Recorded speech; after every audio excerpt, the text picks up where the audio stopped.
prescription drug prices for all Americans. The current situation is unacceptable, and fixing high drug prices is a top priority for the President. The blueprint will seek to encourage innovation while also promoting better competition and reform. The Department of Health and Human Services will take a range of immediate actions to implement the President's plan. I'd like to welcome Secretary Azar to the podium to speak about this and take a few questions on the topic. And as always, I'll be back up to take questions on other news of the day. Mr. Secretary. Thank you, Sarah. Good afternoon, everyone. Well, as the President said earlier, we need a system for prescription drug prices that puts American patients first, and one that takes care of America's patients and doesn't take advantage of them. What I wanted to do was try to just put a frame together for the actions that you'll see in the blueprint and what the President and I talked about today, so you just have a sense where we're going here. There are four major problems that we face. The first is high list prices for drugs. The second is government rules that get in the way of plans getting good deals for our senior citizens in our Medicare program. The third is foreign countries free riding off of American innovation. And the fourth is high out-of-pocket costs, especially for our seniors. So as you heard from the President today, this administration has already made a lot of progress in this regard. So in the first year and a half in office, the FDA has approved more generic drugs than ever before in history, saving $8.8 billion in the first year. We also changed Medicare's reimbursement rules to bring down the out-of-pocket spending for senior citizens, saving them $320 million out of pocket on the drugs that they buy each year. That work and the work that we're laying out now in the President's blueprint, it's focused on four strategies to help fix this very complex problem that we face. First, increased competition. Second, increased and better negotiation. Third, incentives to actually lower list prices. And fourth, lowering out-of-pocket costs.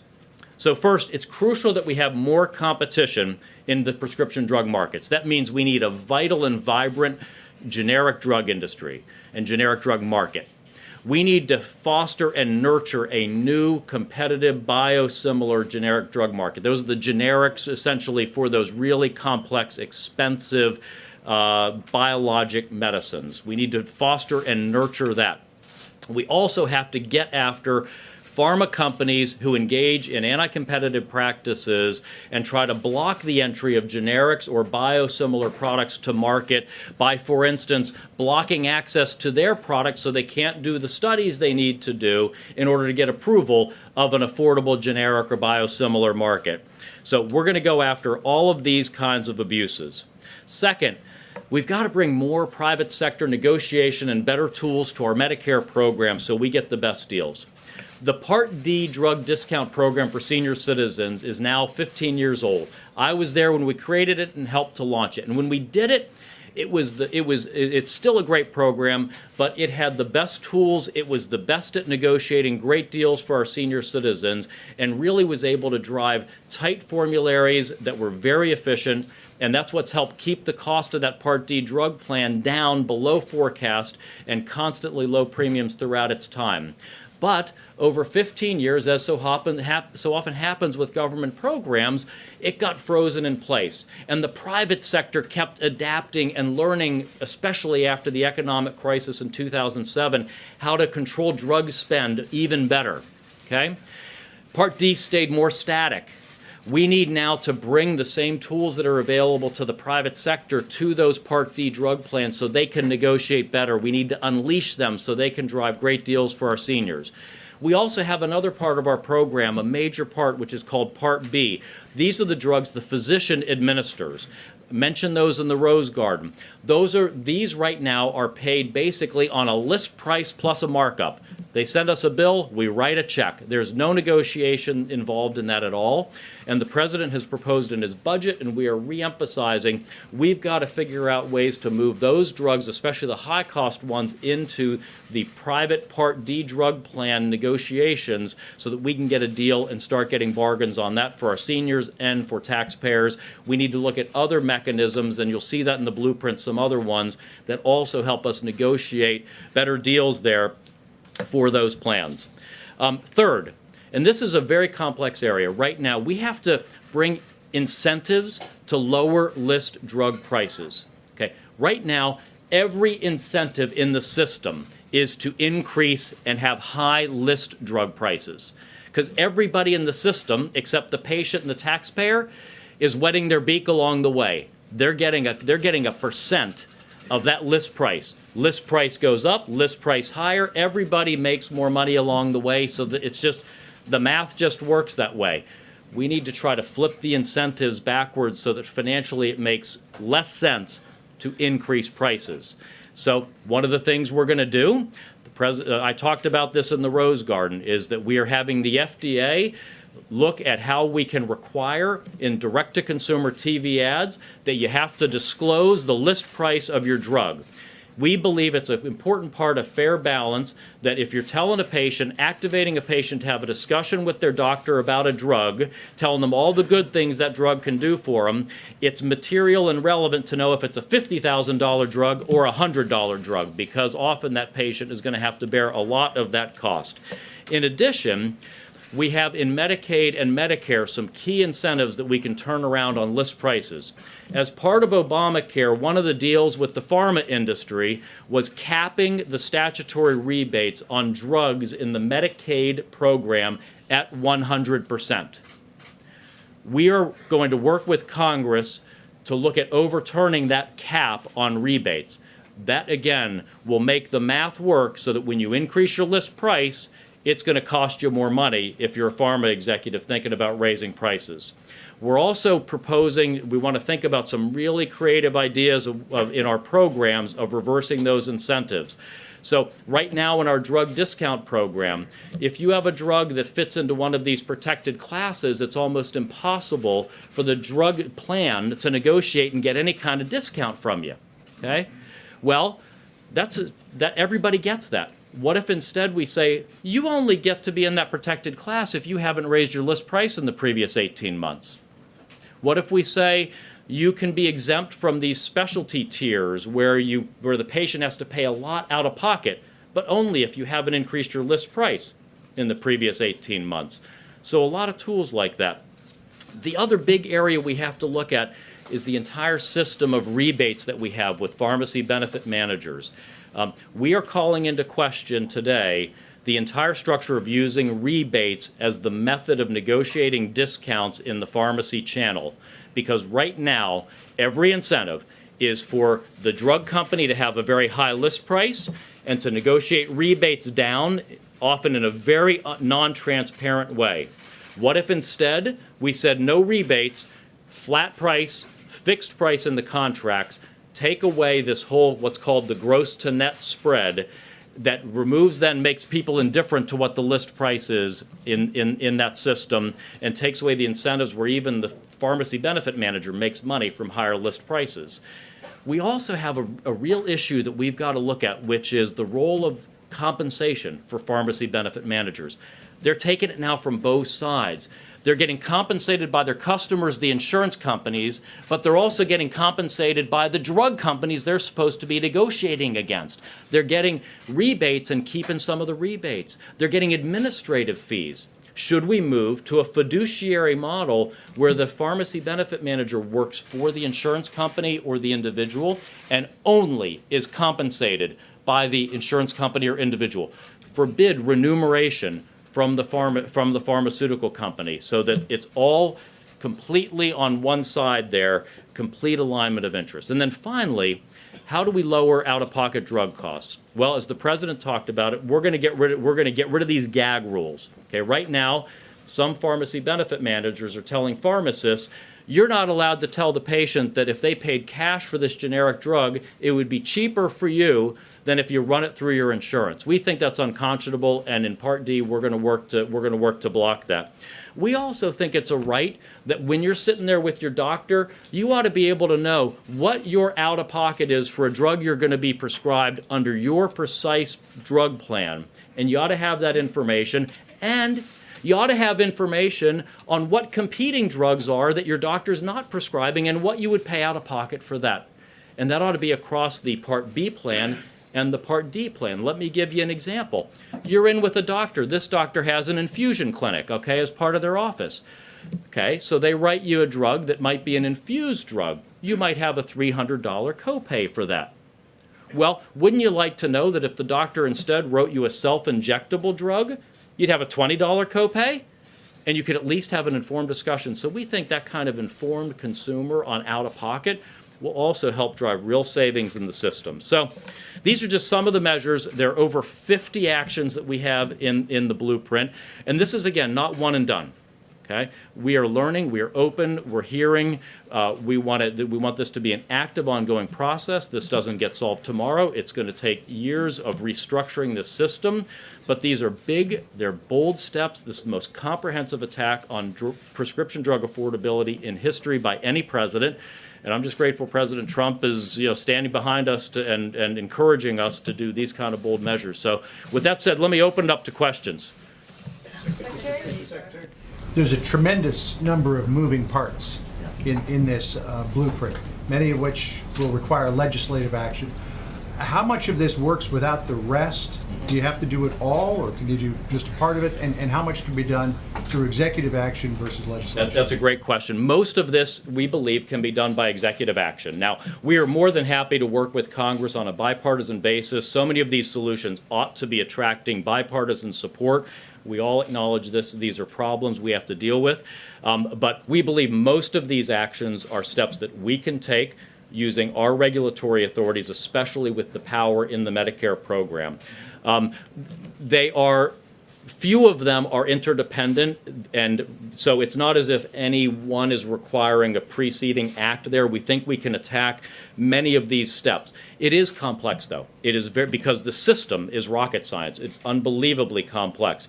And it is a very sophisticated approach, hitting at so many of the financial and business levers behind the system. Instead of throwing just sort of political speak at this as it would have been easy to do, it's a very business mindset focus on how do you actually change the underlying financial levers here to genuinely solve the problems. That's what the president wants. He wants it to actually solve the problem and lead to results. Chip? Secretary, thank you. How soon will consumers actually see lower drug prices? Yep. So already they're seeing lower drug prices from that historic level of generic drug approval last year. That's almost $9 billion a year from all those generics on the market. The cuts that we made on how we reimburse on Medicare drugs, $320 million a year from that already. As we make more of these, we are certainly moving forward with any of these changes to make sure that they're going to see it in the pocketbook right away. It's going to take time. Some of this will take regulatory action. We'll have to go through the administrative process. But I can tell you, as soon as I walked out of the Rose Garden, you know what the first question the president and the chief of staff had was? When's the execution? I want the execution framework. We're going to have a meeting next week on the timelines and getting it all done. So is it a matter of weeks or is it months? The consumers could actually see that benefit? It's going to be months for the kind of actions that we need to take here. It took decades to erect this very complex interwoven system. We're talking about entrenched market players, complex financial arrangements that would have to be redesigned. So I don't want to overpromise that somehow, on Monday there's a radical change, but there's a deep commitment that this is fundamental structural change that we're talking about to our system. Yes? Mr. Secretary, thank you very much, sir. India is making a lot of drugs. Pfizer companies, there are many other companies out there. How India is going to be affected for this action today? And also at the same time, next month is Yoga International Day announced by the United Nations and Prime Minister of India. How yoga can help? Maybe you don't need any drugs if you have yoga. Well, I'll stick with the first one, which is generic drugs. Generic drugs, competition in our system is absolutely vital. That's why the deep commitment of the administration to remove any anti-competitive barriers to generic competition. Yes. You talked about calling into question the entire rebate structure. Yes. Specifically, what steps are you doing now, and when might consumers see changes on that? Yes. So as part of the blueprint, we're releasing a request for information that's the initiation of seeking input. This is the restructure. This is the possible restructuring of a major sector of the economy. One doesn't do that lightly. It's beginning a national dialogue with the public, with stakeholders, with Congress on if we were to do this, if we were to outlaw rebates, say, in the Part D drug discount program, and instead require that the products be discounted at a fixed price. So, for instance, just to explain how this works now, let's say you have a $1,000 drug. You go to the pharmacy benefit manager and say, hey, if you cover my drug, I'll give you a 30% rebate on that after the fact, if any of your patients use this. Okay, so a $300 rebate on that. What this would say is, instead of that, you would have to negotiate, and the contract would say, you get reimbursed $700 this year, and then maybe $702 next year if for some inflation. So it's fixed and indifferent then to list price. So this game, what goes on now is frankly a bit of a game, which is the drug company negotiates this 30% rebate, and then the next day increases price 30%. And it's this game of chase that goes on. Instead, fixed price, make everything indifferent to this list price, and all the fees not be based on a percent of this artificial list price, which for so many people is like the rack rate on the back of your hotel room door. Almost nobody pays it, but too many people now in the healthcare system are paying it, and they're suffering from that. But any timeline for this? Like how long is Well, it that's so this is out today, and we're going to seek comment, and we want to learn, and then we're going to move forward on that if it makes sense, and we need to learn how to restructure things. I believe that even one pharmacy benefit manager just yesterday talked about this precise issue of restructuring their contracts to get out of this rebate spread conundrum that the world is in. So I believe it's doable, and I think it will have tremendous systemic impact. Yes? There are a couple of notorious examples in the last couple of years of drug companies buying drugs that have been on the market for years and suddenly raising their prices extraordinarily. Yes. Is there anything in this blueprint that addresses that? For There example, is. the EpiPen situation a couple of years ago. There is. So one of the elements on increasing the power of negotiation that we're doing in this plan is if a sole source generic drug, which is what these instances that have gotten so much attention in the past several years, this is when you have one generic drug out there, and if there is any increase in price by a sole source generic, we are going to allow the drug plan to reopen their drug formulary immediately and take action against that drug, whereas right now they have to wait for the end of the year on the new plan cycle. They can immediately go after that drug, come up with alternative drugs, or create preferential treatment for other drugs over that one right away if there's any increase of price of a sole source generic. Yes. Yes, so you're talking about the increases in drug prices. Well, in areas like Maryland and Virginia, insurers are talking about double-digit health insurance premium increases. There's a Maryland regulator that's said something like the ACA is in a death spiral, kind of echoing past words of the president. What are you doing to deal with that? Does HHS just accept these premium predictions as reality? What are you doing to reduce those costs? So some of these premium submissions right now, it is the very beginning of a process that happens with state regulators around those insurance designs. These price increases were happening under President Obama. They continue because of the structural infirmities in how Obamacare was designed. This is why the president has been so adamant about producing alternative, affordable options for patients, because for so many, the 28 million forgotten men and women in this country have been forced out of the individual market and are sitting there without insurance, even though they were the promise they would have accessible, affordable, competitive insurance that they could keep.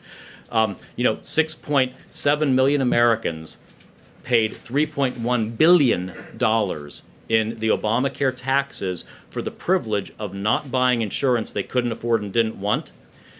And 80% of them make $50,000 or less. So we're trying to bring short-term plans as an option for people. We're trying to bring association health plans out of the Labor Department as options for people. The president is just, we want to keep looking for more options to get people out of some of the traps that the Obamacare system has created of these high cost and uncompetitive plans for people. Yes?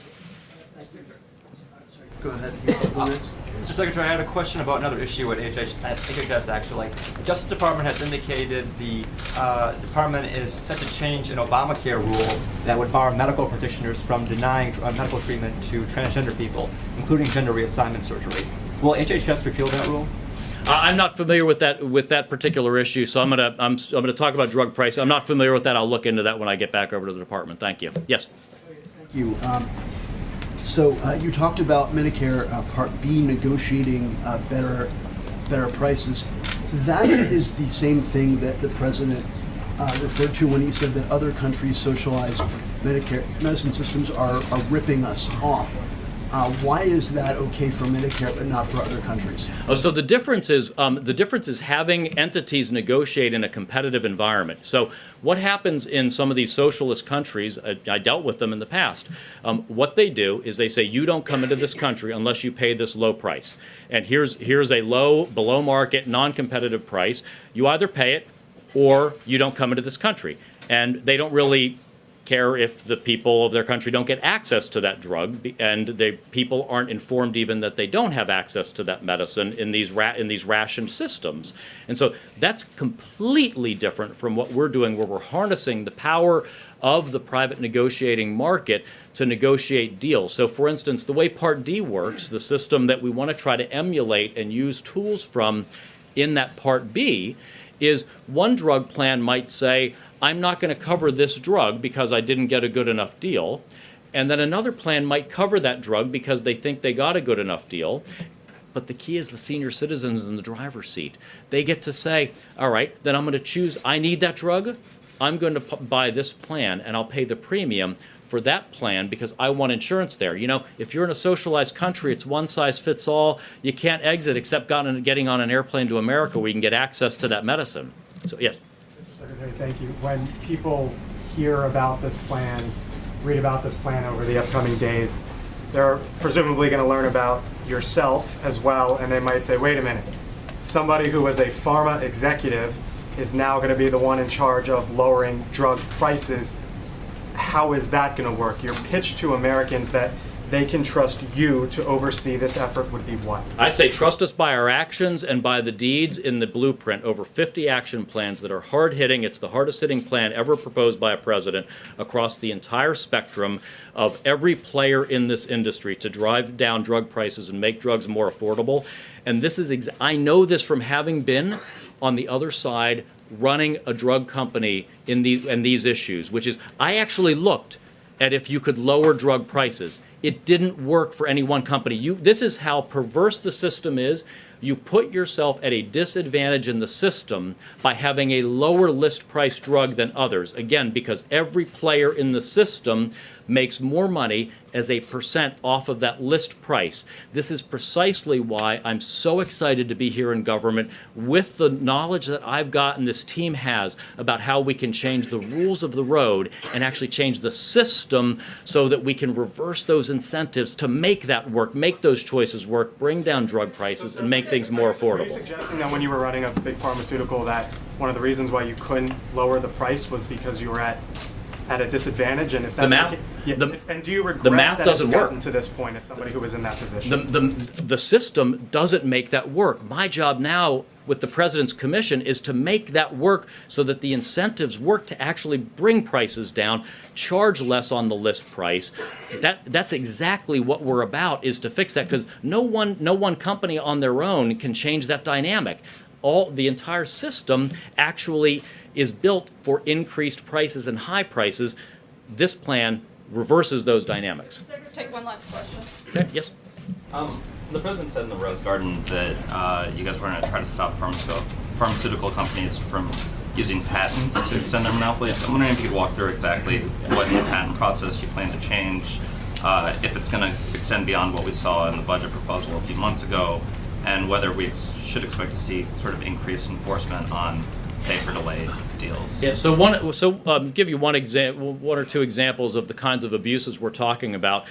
You know, to be able to bring a generic drug to market or a biosimilar to market, you actually have to prove that your version, your copy of it, is bioequivalent to the innovator medicine. Well, you have to have access to that medicine to be able to run the tests and studies. Well, what some companies are doing is locking down access to those medicines, hiding behind what are called the REMS programs, these safety programs of FDA. And even when FDA says, no, you can share that for clinical trial testing, no problem, they're also creating limited distribution agreements with distributors to not allow these generic companies access to them. And that's one of the things we're going to be going after, to make sure that these kind of anti-competitive behaviors that don't allow the affordable medicines to get to market, that we blow those away. Well, thank you all very much. A very complex system, of course, a multi-factor, multi-stakeholder approach. It's the most comprehensive approach ever. Look forward in the days and weeks ahead to keep engaged with you, to help walk you all through the different elements of it as you have a chance to digest it. Thank you. Buy drugs from Canada? Thank you, Mr. Secretary. A couple more notes. On behalf of the President and the First Lady, I'd like to wish a very happy birthday to America's oldest living veteran of World War II, Richard Overton. Richard, who lives in Austin, Texas, is turning 112 years old today. He served in the Pacific Theater from 1942 to 1945 as part of the All-Black Engineer Aviation Battalion. Happy birthday, Richard, and thank you for your service. Speaking of birthdays and those with a lot of candles on their cake, I'd also like to wish General John Kelly a happy birthday. And finally, looking ahead to Sunday, happy Mother's Day. And as a note of free advice, don't forget to call your moms. You might even buy flowers if you feel inclined. And with that, I will take your questions. Jonathan.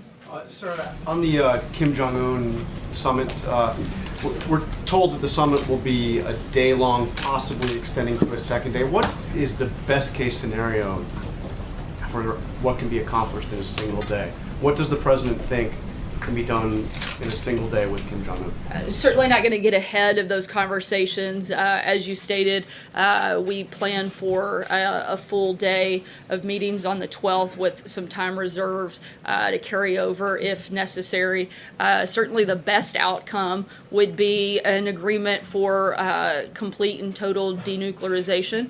But this is the beginning part of these conversations. I'm not going to get ahead of what we expect for that day, but certainly that would be, I think, the best outcome, and we've been pretty upfront about that. Do they think that could actually happen in a day, or is this... Again, I'm not going to get ahead of this conversation and the process, but there have been several conversations that have taken place leading up to both Secretary Pompeo has had now 2 meetings that have been part of this process. So it's not just one day that is, you have to look at the broader picture, but certainly we have that time set aside at this point. Justin. I wanted to ask about the auto meeting earlier today. I know attendees of these sort of spitball sessions can often leave with the impression that the president agrees with their position. So I wanted to see if you could clarify both if the president or the administration has agreed to open negotiations with California on a national CAFE standard rather than sort of the dual system that could exist.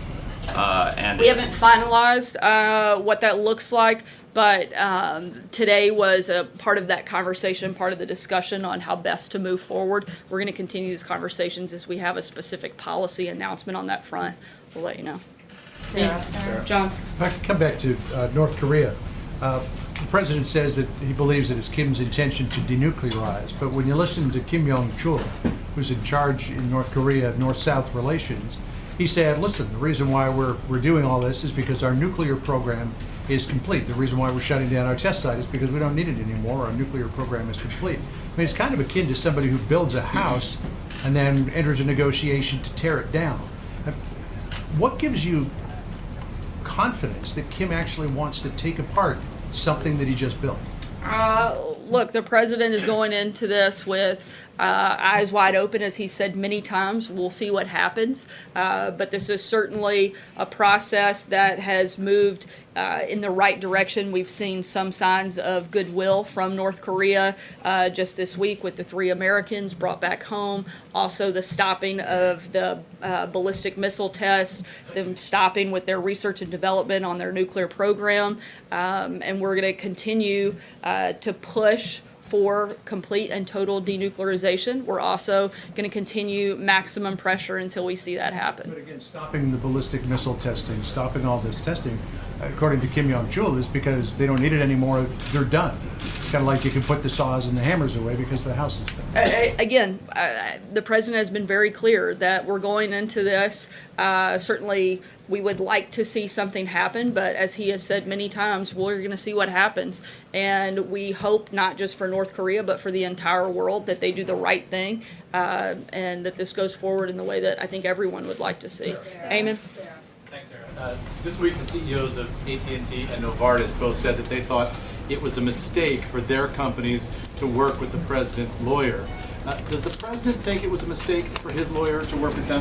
I think that this further proves that the president's not going to be influenced by special interest. This is actually the definition of draining the swamp, something the president talked about repeatedly during the campaign. And for anything beyond that, I would direct you to the president's outside counsel. This is the definition of draining the swamp, right? I mean, this is I think it's pretty companies clear paying that the for Department of information about the Justice president's opposed the merger, and so certainly the president has not been influenced by any, or his administration influenced by any outside special interest. Aware of those things? Sorry, Blake, go ahead. Sarah, thank you. You said in this room the other day that it is unlikely there's going to be an infrastructure bill this year. That was supposed to be the signature legislative item of 2018 for Republicans in this administration. Can you lay out for us what exactly is this White House's legislative agenda for this year? Certainly, we'd love to see something done on immigration. It's something the president has been talking about for a long time. We've laid out the principles and the priorities that we'd like to see as part of an immigration package. There's still some movement on that front, and we would still like to see something happen. We'd love for Congress to actually show up, do their jobs, Democrats to stop opposing good legislation and actually fix our broken immigration system. So is it fair to take from that answer that immigration is now the signature priority item this year? It's been a constant priority for the president and something we'd certainly still like to see. David? Sarah, thank you. Two questions. We've heard a lot about White House aide Kelly Sadler and her comments about Senator McCain reportedly saying in a meeting that the president shouldn't worry about the senator's opposition to the nomination of Gina Haspel because he is dying anyway.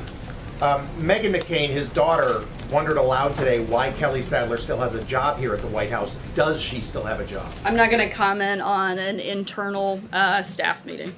And then secondly, I'm sorry, you had two questions. President Trump said today that he still has faith in EPA Administrator Scott Pruitt.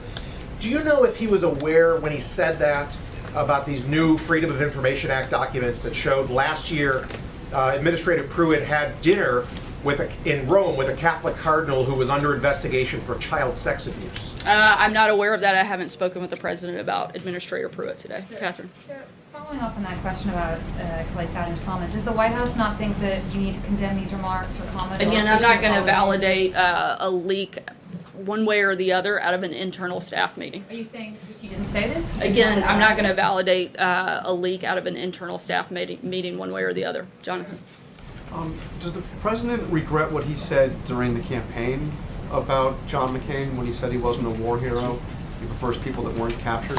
I believe the president has spoken about that. I haven't talked with him specifically about that. Jeff?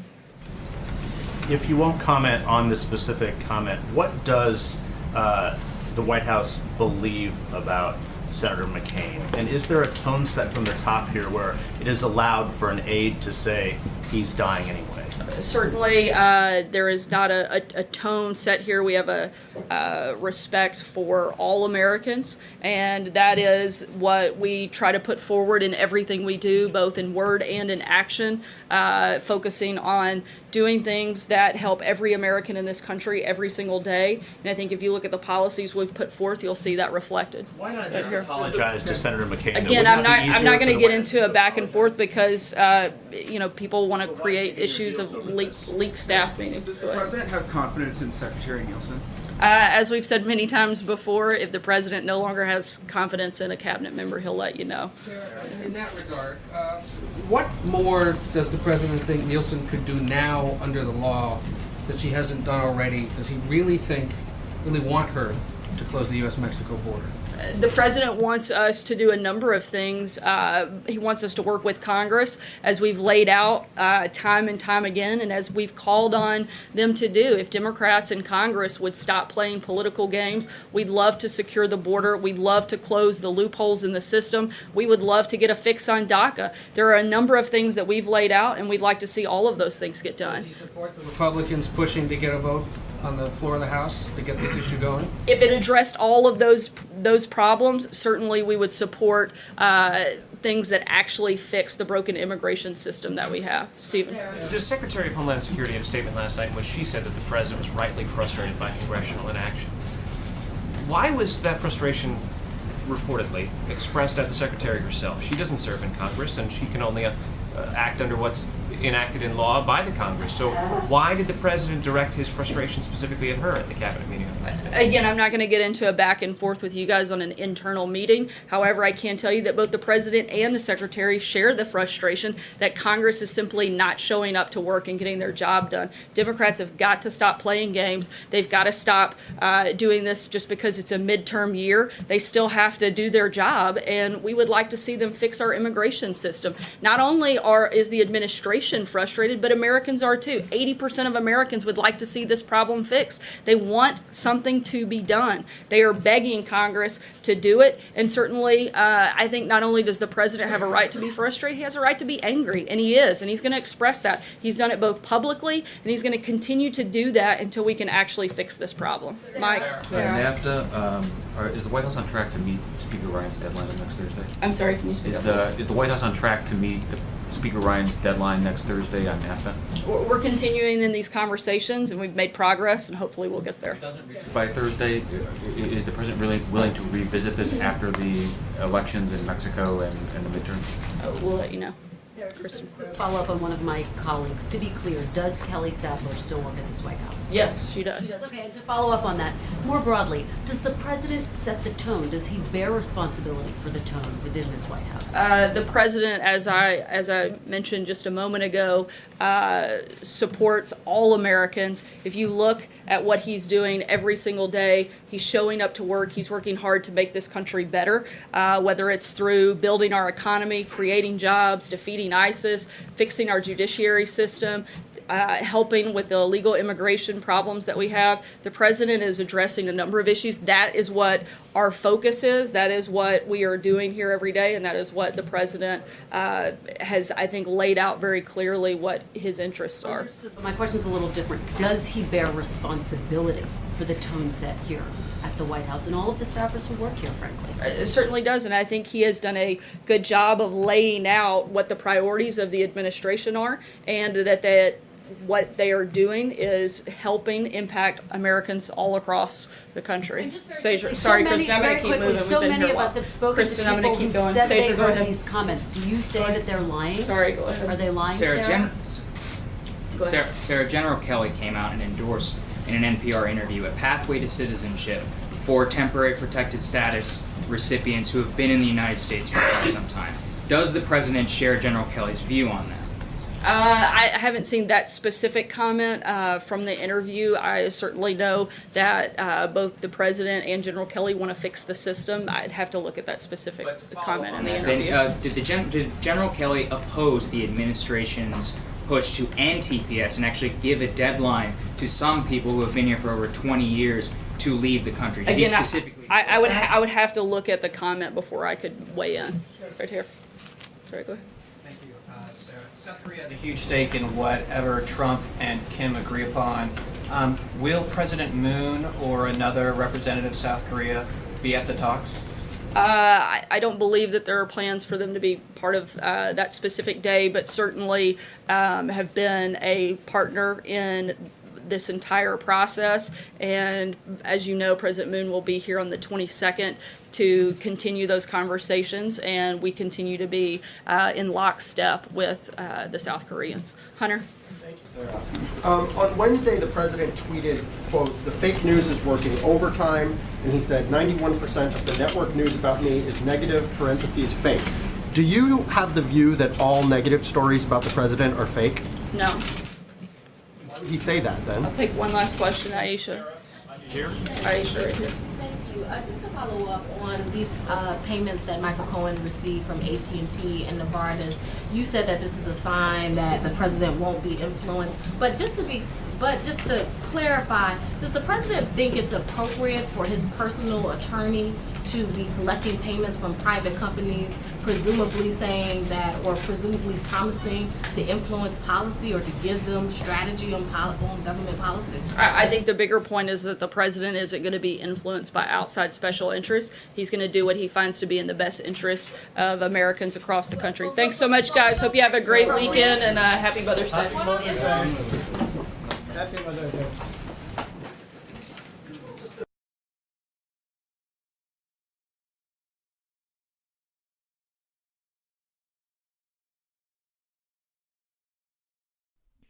All right, folks, thank you very much for joining us and choosing us as your stream of choice. If you are new to the channel, make sure you guys click the subscribe button and the notifications bell. That way you get a heads up when we go live. Later on today, if there's any live streams, we will bring them to you here live. If not, we're going to be uploading a bunch of news videos. Secretary Pompeo had a joint press briefing with the representative from South Korea. So we're going to be uploading that in just a few minutes. So make sure you guys stay tuned. Thank you very much for watching. My name is Jen. I'm from Golden State Times. Thank you to all those that shared the stream on social media. Thank you to the moderators for coming out, keeping the chat clean and enjoyable for everyone. And I hope to see you guys here next time. Like I said, if you are new, join the family. We welcome you. And see you guys soon. Please check out our website, goldenstatetimes.com. Again, that's goldenstatetimes.com, and sign up to our newsletter. That way you stay tuned on everything that is going on in politics. And yeah, so thank you so much, and I'll see you soon. Peace.